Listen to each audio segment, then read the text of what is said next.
We'll be able to describe and diagram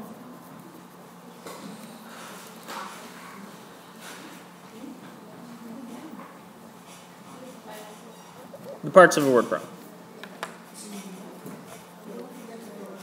Of a word problem.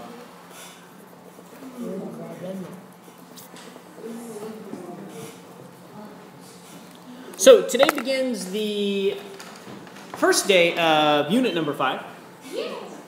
And unit number 5 and unit number 6 are units that I think students tend to be slightly more engaged in because they're more practical. What does that mean to be practical?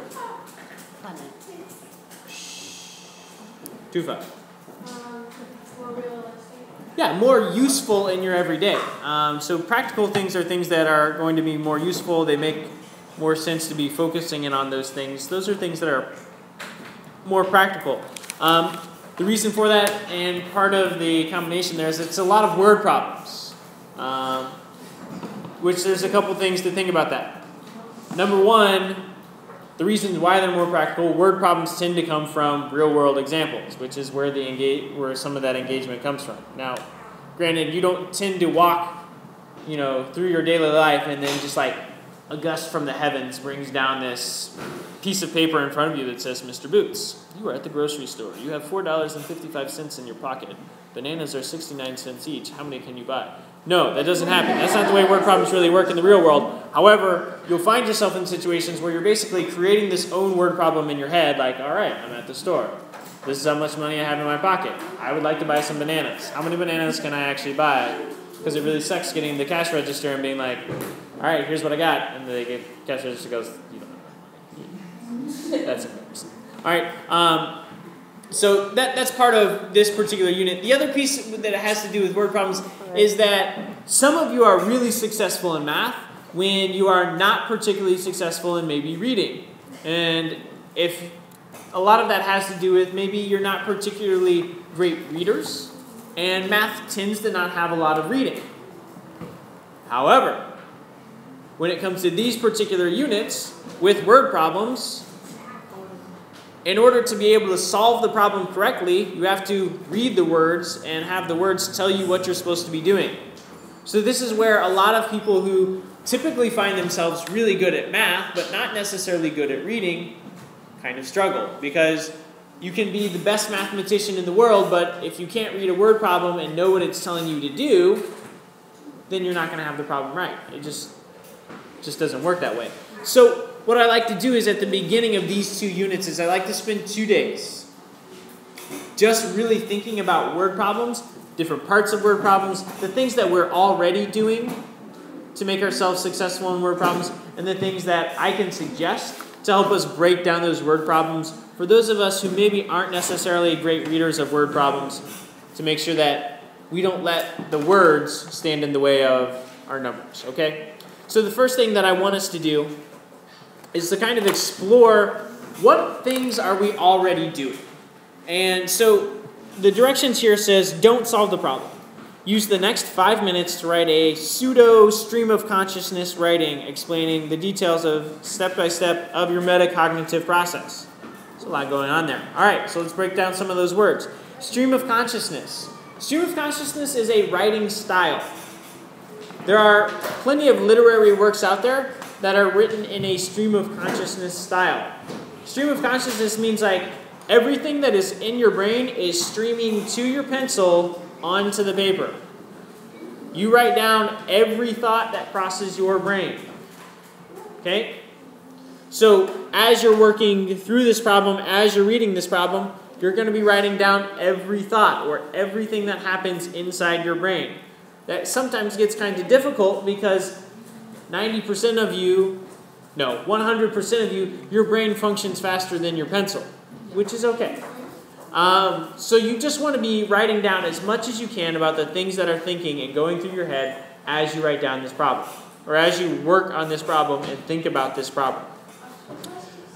This word metacognitive process, that's just basically the thinking about the things that are going on in your brain as you're thinking about the problem. Okay?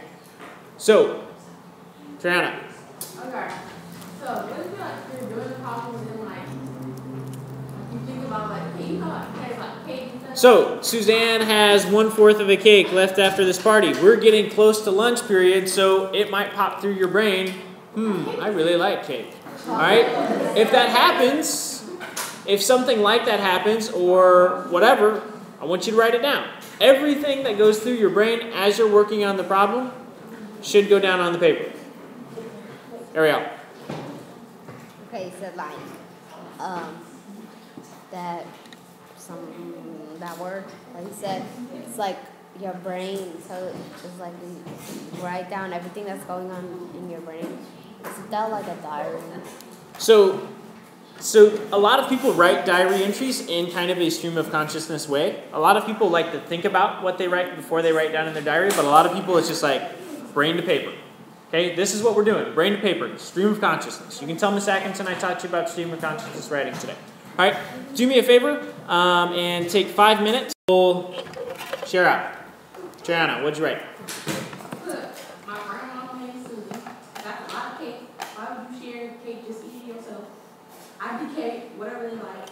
Well, divide 3 fourths by 5, then that's the answer. Damn. Okay. Someone else. Solomon. Alright, okay, well, first of all, Suzanne's already given them in that grade and she has 75% of the cake left. If there's 5 other people, the second one is going to be a decimal, but I can't solve it, so I'm not sure what to do now. I have a mustache. This is way too much time for writing. Oh my gosh, how much longer do we have? Never mind. Okay. Adolfo. Somebody put this on the page. Waiting. Never mind. It says that you have to divide, and it says that Suzanne has 3/4 of a cake, and it needs to be divided by 5. So it's 3/4 divided by 5. But then we need to know how much of the original cake did each person get. Wow, it's not going to be a fun day. Well, we're not grade, but make more. 3/4 of 1/5 is 3/20, is 50% of the cake. What am I looking at? Okay, so let me just summarize some of the things that I'm hearing. I'm definitely hearing that a lot of you have these like asides, like these things that are not necessarily part of your actual work. And this is reality for us. When we read word problems, part of the thing that makes it so engaging is because we can kind of relate to it. So a lot of times we have these things that we relate to the problem but aren't necessarily helpful to us. And I think that's really common, and we have to be aware that that happens to us. I think there are a large number of times where I may be talking to you guys in class, and then I stop talking because I see something that's distracting to me.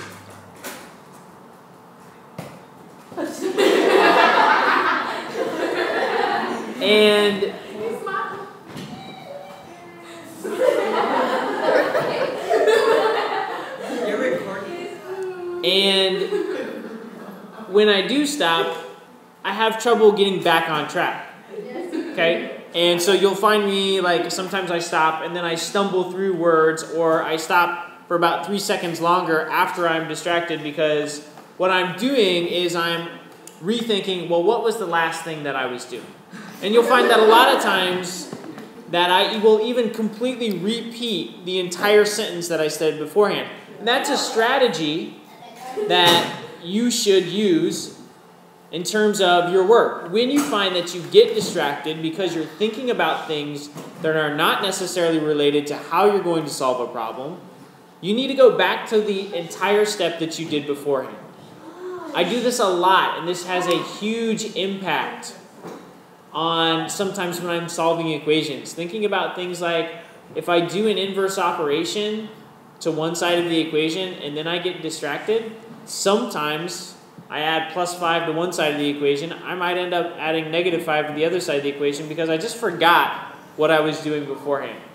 So that's definitely one of the key things that I want you to take away from this particular exercise, is that you do get distracted sometimes. That does happen. And so when you do that, you just need to make sure that you go back and repeat and redo whatever you were doing before so you can get yourself back on track. Okay?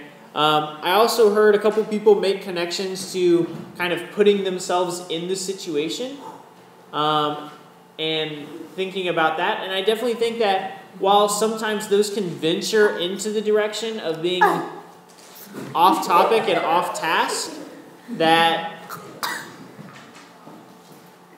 while those can venture in the realm of being off topic or off task, they actually help you visualize the situation a little bit better. Okay, so the last piece I heard Adolfo definitely talking about thinking about kind of once he got back on track, he was more focused on very specific details and very key pieces of information. Okay, and so I think all of those things, a lot of the things that you're already doing are really excellent, and I think there are a lot of things that you're doing that you just need to be aware of that are going to happen. So the next thing I want you to do is I've written this rather complicated word problem at the top. I don't want you to even think about solving that word problem, but I just want you to use it as another word problem to kind of help be a guide for you when you're thinking about this next question. Think about this problem, the one written above, and the previous problem. Work with your partner and decide on 4 to 6 concrete ordered steps that you could use to solve any word problem. So if you're writing things like multiply 5 times 3, that's specific to a problem. I'm thinking about very general things. For instance, the first step for any word problem I'll go ahead and give to you, read the problem. There you go. So work with your group and come up with 4 to 6 concrete steps that you use for any word problem, regardless of what the word problem is about. Okay? Read it. We don't necessarily have to even have them all in order. Jefferson, what is one thing that you and your partner wrote down? Underline what? Underline variables or important values.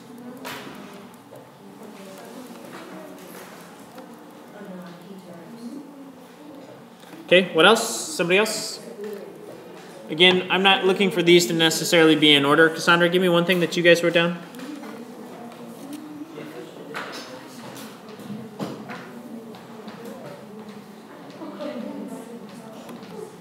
Putting brackets around questions is more about, you're saying the reason is to focus on what it's asking. Yes. Okay. So this is something that's very common. No matter what the step is, a lot of you need things to hold yourselves accountable for. You need things to hold yourself accountable for completing those particular things. So she's saying to focus on what it's asking. She brackets the question. What other things do we need to do, Marquita?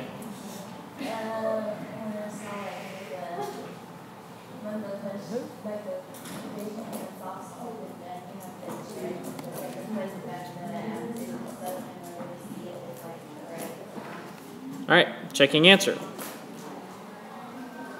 What other things do we need to do? Psalm. You said it doesn't have to be in order, right? Correct. You should circle the operation word. So she's saying focusing on keywords. What's up? I have Alvin, which is fine. Do you want me to keep him or do you need that? I can keep him. So shared with us, focus in on keywords. So keywords are definitely an important part of getting this all taken care of. What other things?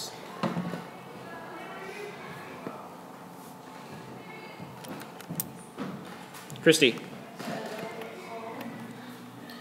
So Christy apparently has been cheating. You be cheating, Christy. And looking ahead. Set up and solve. So this is kind of the do the math portion.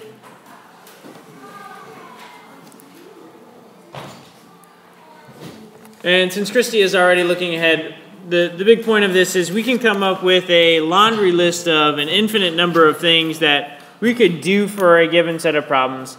And each of you kind of has your own process. And so at the next set of notes, when we look over at this page, this is kind of me breaking down for us, in general, the very basic things that you have to do. Okay, so obviously the thing that goes without saying here is you have to read the problem, and so that's really not in the list of steps. But these three things, you know, everybody's got their own process. Everybody has their own order that they like to do things in, and that makes the most sense for them. And in fact, this particular set, 1, 2, 3, I don't actually do these things in this order, but I do make sure that I do all of these things. So for here, it's important to list for you that order doesn't really matter here. As long as you are focusing and determining the type of problem, as long as you are spending at some point in time focusing on the question, and at some point you're going back and re-looking at the problem again, that's totally fine. So right here, you should be writing that order doesn't matter. At some point today, you should probably come through and write the order that makes the most sense for you. For me, I do this in this order. I actually focus on the question first after reading the problem. Then I go back and reread the question to help me determine the type of problem. Okay, that's actually the order that I do it in. So it's up to you. For some of you, it's going to make more sense. You're not going to want to focus on the question until you've read the problem and you've determined what type of problem it is. That will help ground you in your decision of how to focus in on the question. So, with that in mind, it's just those three things have to be done. The next thing that you have to do is, this is, interestingly enough, this is the part that's do the math. Set up and solve. Do the math. And if you look at the steps here, we have 5 steps, and only one of them actually involves doing math, which suggests that we spend 80% of our time on a word problem, or we should be spending 80% of our time on a word problem, not actually even doing math. We should be spending way more time making sure that we understand the problem and we've got the problem set up correctly than we do actually doing the math. And that's really important kind of idea to have in your brain. Because if you think about it, if you read through a problem and you set up the equation from that problem wrong, it doesn't matter how awesome you are at math. If you're solving the wrong equation, you're not going to get the right answer. So it makes sense that we spend more time focusing in on making sure that we've got everything and we know all the information, we know what we're doing, than we do actually doing the math. Okay? Triana. Yeah, sorry. Incomplete thought. Yeah, the order doesn't matter for these particular 3. Those things all need to be done before we set up and solve the equation. So the general thing here is that we were just talking about is that if we look at our steps here, only one of them actually has to do with doing math. So in order to make sure that we can get the problem right by doing the math, we actually have to spend more time working on making sure that we have the right problem. Because again, you can be the best mathematician in the world, you can solve any equation in the world, but if you don't have the right equation in the first place, your answer is going to be wrong. Okay?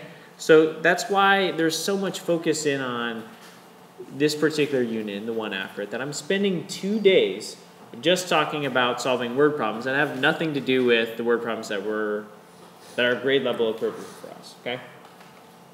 So when we talk about the anatomy of a word problem, we're going to diagram this word problem and just break apart the different parts of word problems. So for word problems, I say that there's always 3 different parts. There's the question.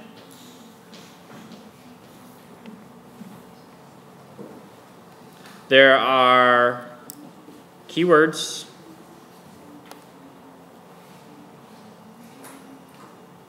And the keywords, basically, those are the things that help us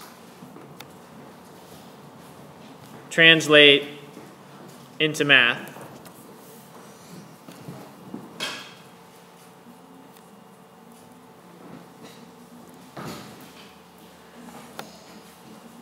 Good, I'm glad to see RJ writing this down.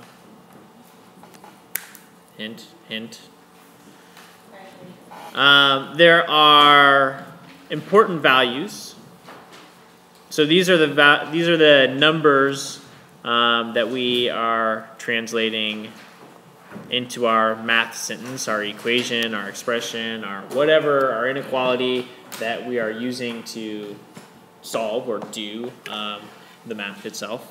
And finally is distractors. So distractors are the ones that are probably not in every problem, but they're exactly what they sound like. They're things that are meant to distract you from what's going on. Now, in the real world, there are distractors, and the distractors can be things we've already shown. We're even distracted by some things that make sense about the problem. You know, this is important that we're talking about 3/4 of cake, okay, and even the cake itself can be distracting. So there are other things in the real world, in problems that are in there that we just don't need. They're not helpful for us. They're not helping us solve the problem. So for me, I always go to this first, and I find the question. The question doesn't always have to be a question. So I use the word question in a very general sense. By that I mean to say, you know, I can ask Deidre very nicely, Deidre, can you please do your work? And it would be the same thing. That ends with a question mark. Or I could say, Deidre, do your work. They mean the same thing, right? They're just an instruction as to what Deidre should be doing. One of them has a question mark and one of them doesn't. So when I talk about the word question for a word problem, really it's a more general sense. Where is the thing in the problem, the question statement ever in the problem that tells us exactly what we're trying to find out? Triana.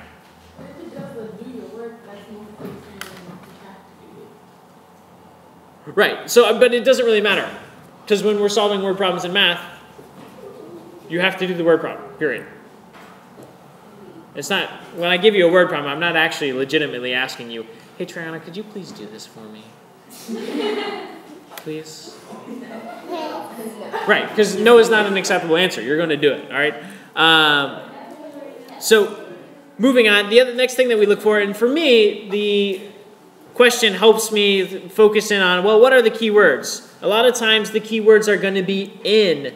So here I see in my question, I'm looking for what fraction. Okay, so that helps me recognize that in this I'm looking something probably to do with fractions.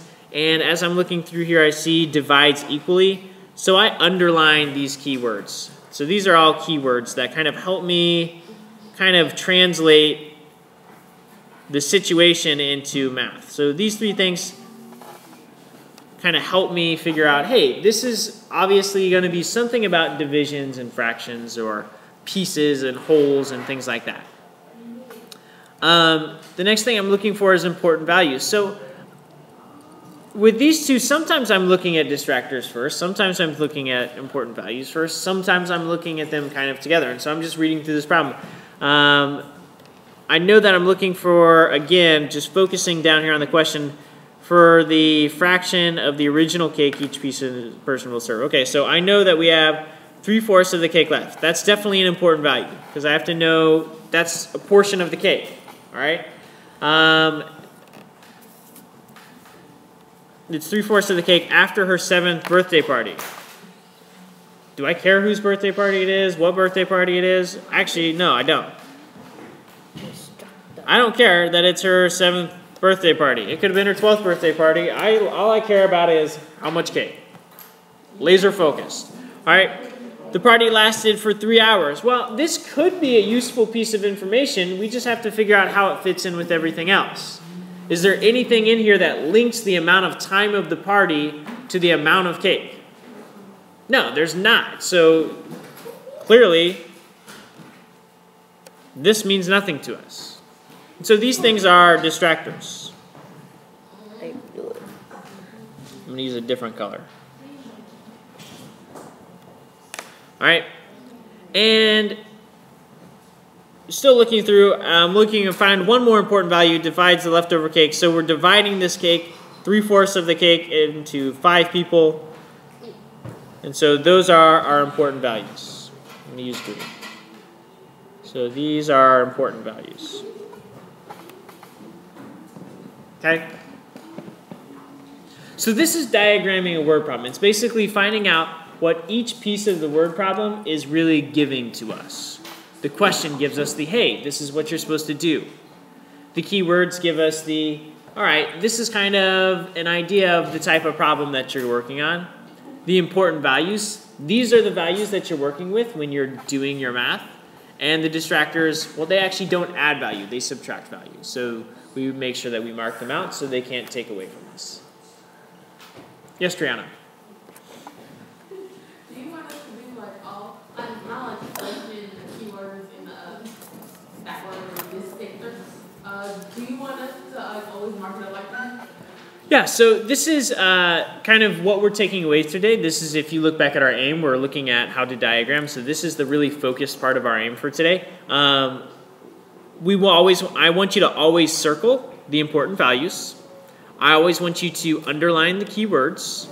I always want you to put brackets around the question.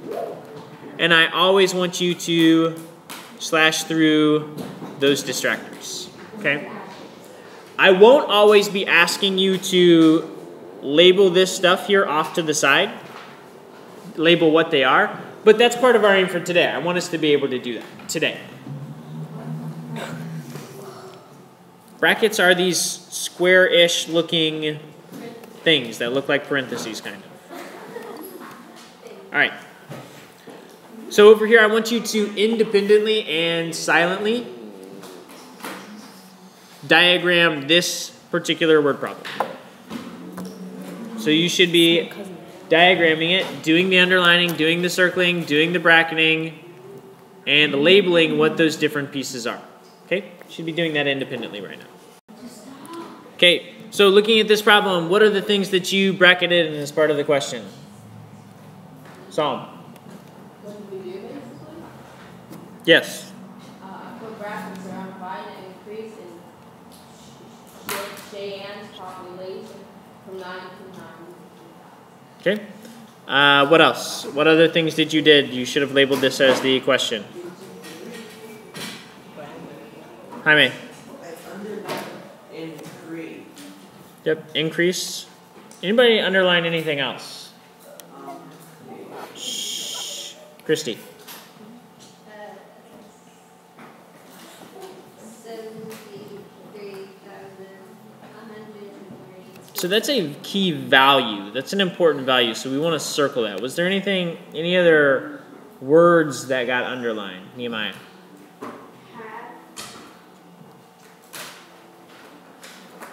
What word? Had, like used to. Maybe. I mean, to you, if you think that's important. To me, the other word that I think is important here is population.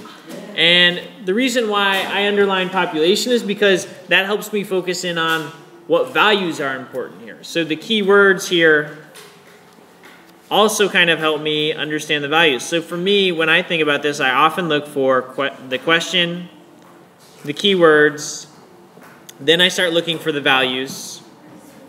And a lot of times when I'm done with that, anything else left is going to be distractors.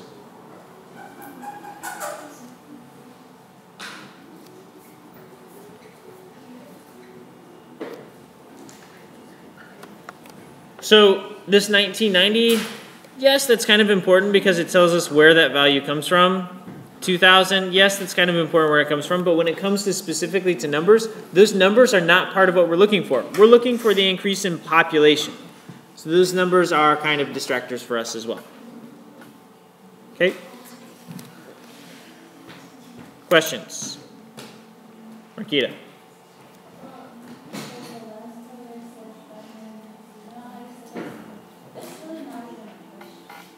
Right, and so that's when we talked about earlier, the question is more general. When we're talking about a question, we're talking about the part that tells us what we're supposed to do. Very much like when I said, Deidre, could you please do your work? Oh, thank you. Deidre, do your work. Same thing. It's asking her to do the same thing. One of them is just using a question mark. One of them's not. Shh. Thank you. All right.